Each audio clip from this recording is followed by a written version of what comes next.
السلام علیکم ورحمۃ اللہ وبرکاتہ۔ اعوذ باللہ من الشیطان الرجیم، بسم اللہ الرحمن الرحیم۔ سورہ فاتحہ آیت نمبر 1 اور 2۔ آج اس کا ترجمہ اور مختصر تشریح پڑھیں گے انشاءاللہ۔ الحمد للہ رب العالمین، الحمد تمام تعریفات للہ اللہ کے لیے ہیں، ربی جو رب ہے، پالنے والا ہے، عالمین تمام جہانوں کا۔ الحمدللہ کے شروع میں ال لکھا ہے، ال سے مراد تمام تعریفات، جتنی بھی تعریفیں ہیں وہ حسن کے اعتبار سے ہیں، وہ تصرف کے اعتبار سے ہیں، وہ اختیار کے اعتبار سے ہیں، بادشاہت کے اعتبار سے ہیں۔ اللہ رب العزت کی جو تعریفات ہے، دنیا کی جتنے بھی دنیا میں اوصاف پائے جاتے ہیں، اللہ رب العزت ان اوصاف میں سب سے باکمال ہے۔ ہر قسم کی تعریفات للہ اللہ کے لیے ہے۔ الحمد یہ شکر کا کلمہ ہے۔ نعمت عطا کرنے کی صلاحیت اللہ سبحانہ و تعالیٰ کے علاوہ کسی میں بھی موجود نہیں ہے۔ بے شمار نعمتیں جن کے تعداد اللہ عز و جل کے سوا کوئی نہیں جانتا، سب اسی ایک خدا کی عطا کی ہوئی ہیں۔ اسی نے ہمارے لیے فرما برداری کے اسباب مہیا فرمائے۔ اسی اللہ نے جسمانی طاقت بخشی تاکہ ہم فرائض و واجبات بجا لا سکیں، اور اسی نے تمام دنیاوی نعمتیں اور ضروریات زندگی مہیا کی۔ وہی اللہ ہے، اسی کے لیے تمام تعریفات ہیں جس نے ہمیں ہمیشہ رہنے والی نعمتوں اور جنتوں کو حاصل کرنے کے طریقے بھی سکھا دیے۔ اس لیے ہمیں ہر وقت اس اللہ کا شکر ادا کرتے رہنا چاہیے۔ اللہ عز و جل نے اپنی حمد بیان کر کے فرمایا، ہمیں یہ تعلیم دی ہے اللہ تعالیٰ نے کہ ہم اس کی نعمتوں کا شکر ان الفاظ میں ادا کریں۔ الحمدللہ ایک بہت ہی پیارا جملہ ہے جس میں ہر قسم کی تعریفات آ جاتی ہیں۔ رسول اللہ صلی اللہ علیہ وسلم نے فرمایا، سب سے افضل جو ذکر ہے وہ لا الہ الا اللہ ہے، اور سب سے فضیلت والی دعا الحمدللہ ہے۔ اس کو ترمذی نے روایت کیا ہے۔ ابن ماجہ کی روایت ہے جس میں جس شخص نے اللہ رب العزت سے کوئی نعمت ملنے پر الحمدللہ کہہ لیا تو اس کو ملی ہوئی نعمت تمام نعمتوں سے افضل ہو جائے گی۔ یعنی اگر کوئی بندہ اس کو دنیا میں کوئی نعمت مل جاتی ہے تو وہ اس کو ملنے پر، جیسے ہمیں کوئی اچھی جاب مل جاتی ہے، ہمیں اچھا ہسبینڈ مل گیا ہے، اللہ رب العزت نے اگر ہمیں بے اولاد عطا کر دی ہے، اگر اچھا گھر دے دیا ہے، اچھا بزنس دے دیا ہے، کوئی بھی اللہ رب العزت نے ہمیں ترجمہ پڑھنے کی توفیق عطا کر دی ہے۔ دیکھیں بہت سے لوگ ہیں دنیا میں، بہت سے لوگ ہیں، اور اس گروپ میں بھی بیٹے میں نے بہت سی جو ہیں ممبرز کو وہ ایڈ کیا ہے، لیکن اس میں سے کوئی 4-5 بچیاں ہیں جو مجھے مسلسل سبق سنا رہی ہیں۔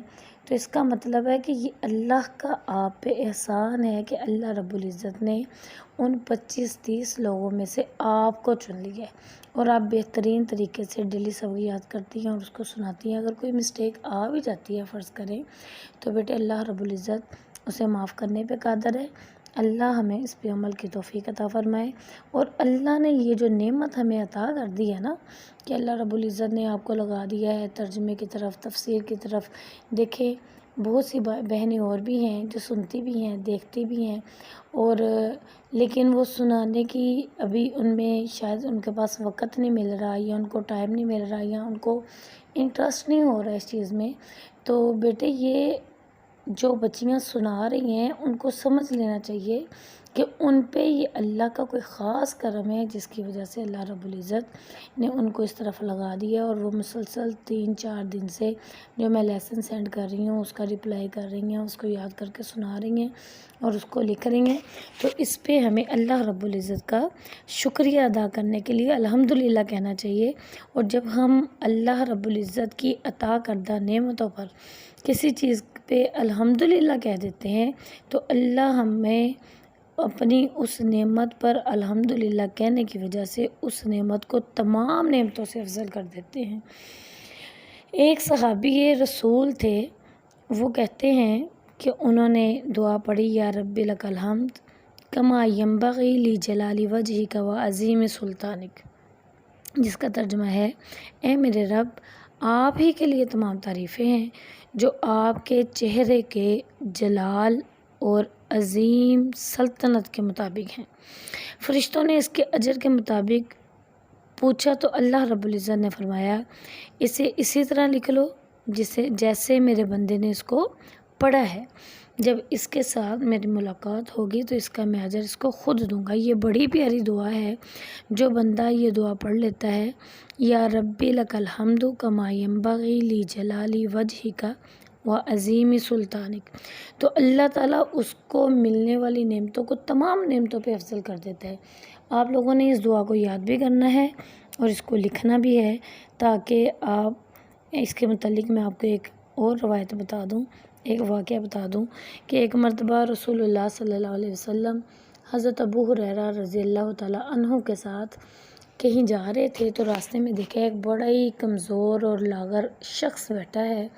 تو نبی علیہ السلام نے پوچھا کہ تمہاری یہ حالت کیسے ہو گئی ہے؟ وہ کہنے لگا، اللہ کے نبی بہت ہی برے حالات ہیں، بہت ہی مندے حالات ہیں کہ قرض بھی چڑھ چکا ہے اور صحت بھی ڈاؤن ہے، اور کسی طرف سے بھی کوئی خوشی کی امید نہیں ہے، خوشحالی نہیں ہے، پریشانیاں ہیں۔ تو رسول اللہ صلی اللہ علیہ وسلم نے اسے کہا کہ تم یہ دعا کثرت سے پڑھو، یا رب لک الحمد کما ینبغی لجلال وجہک و عظیم سلطانک، تو اللہ رب العزت تمہارے حالات کو بدل دے گا۔ یہ کہنے کے بعد اللہ کے نبی چلے گئے، اور چند دنوں کے بعد پھر اللہ کے نبی ایک دفعہ بازار میں جا رہے تھے، تو انہوں نے دیکھا حضرت ابو ہریرہ رضی اللہ تعالیٰ عنہ کو، جو اس وقت نبی علیہ السلام کے پاس موجود تھے جب نبی علیہ السلام نے یہ حدیث اس شخص کو بتائی تھی، یہ دعا اس شخص کو بتائی تھی، تب وہ موجود تھے۔ تو نبی علیہ السلام دیکھتے ہیں اور کہتے ہیں، واہ ابو ہریرہ بڑے خوبصورت لگ رہے ہو، کیسے ماشاءاللہ تمہارا چہرہ چمک رہا ہے اور جسم بھی تمہارا فربا ہو گیا ہے، صحت مند ہو گیا ہے، کیا بات ہے، کیا کرتے ہو؟ تو نبی علیہ السلام نے فرمایا، آگے سے حضرت ابو ہریرہ نے فرمایا، اللہ کے نبی آپ نے جو دعا اس دن اس شخص کو بتائی تھی، آپ کی دعا سننے کے بعد میں اس کو کثرت سے پڑھنے لگ گیا، تو اللہ رب العزت نے میرے حالات کو بدل دیا۔ ان حالات کو بدلنے کی وجہ سے میرے حالات بھی بہتر ہو گئے، میرا قرض بھی ختم ہو گیا اور میری صحت بھی بہت اچھی ہو گئی۔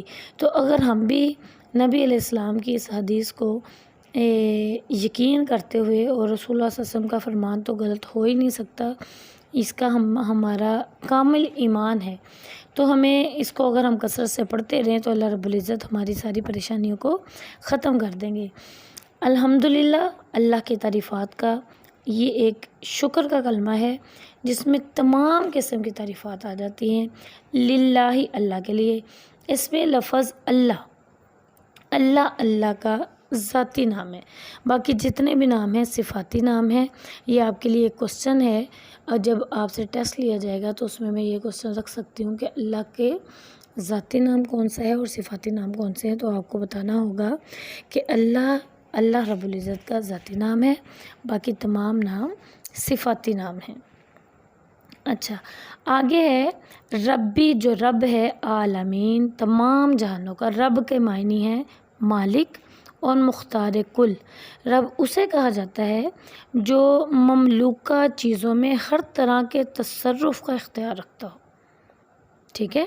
عالمین، عالم کی جمع ہے۔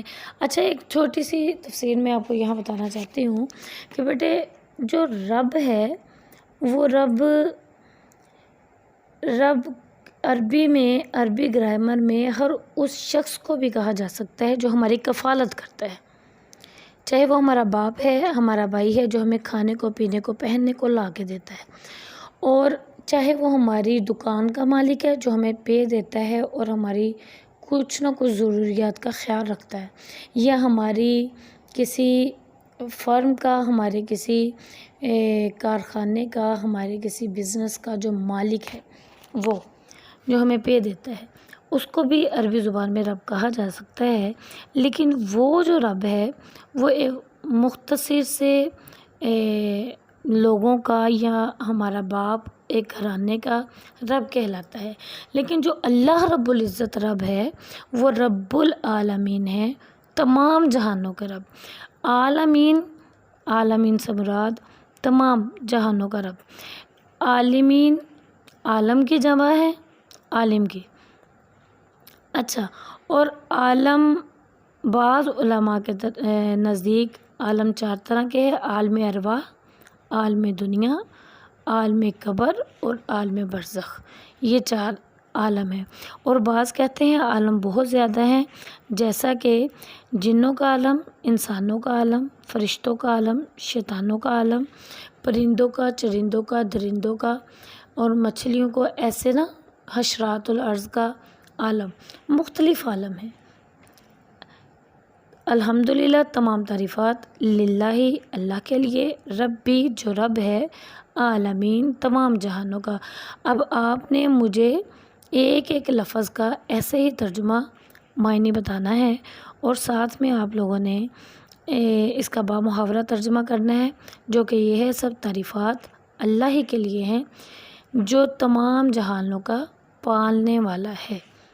آگے الرحمن الرحیم، اس کی تشریح میں آپ کو بتا چکی ہوں، لیکن پھر بھی میں مختصر یہاں آپ کو بتا دوں، ان دونوں اسماء میں رحم اور رحمت شامل ہے۔ یہ مبالغہ حد سے زیادہ تعریف کے صیغے میں آتا ہے۔ رحم کی صفت رحمان میں رحیم سے زیادہ پائی جاتی ہے۔ رحمان سے دنیا اور آخرت میں رحم کرنے والا، اور رحیم سے صرف آخرت میں رحم کرنے والا مراد ہے۔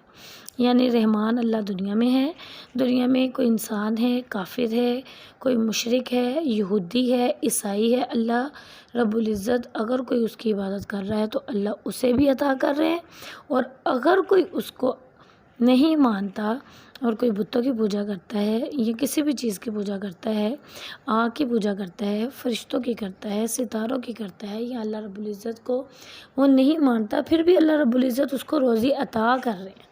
یعنی دنیا میں اللہ رحمان ہے اور ساری دنیا کو عطا کر رہے ہیں، اور قیامت کے دن رحیم صرف مومنوں کے لیے اللہ رب العزت رحم کریں گے۔ اللہ رب العزت کے رحمت کے 100 حصے ہیں، صرف ایک حصہ اللہ رب العزت نے زمین پہ اتارا ہے، اور اس حصے کی اتنی تاثیر ہے کہ جو جانور ہیں وہ بھی اپنے بچوں سے محبت کرتے ہیں۔ باقی جو 99 حصے ہیں اللہ کی رحمت کے، اللہ رب العزت اس کو قیامت کے دن نازل کریں گے۔ اللہ سے دعا ہے اللہ ہمیں اس پہ عمل کرنے کی توفیق عطا فرمائے۔ وما علینا الا البلاغ المبین۔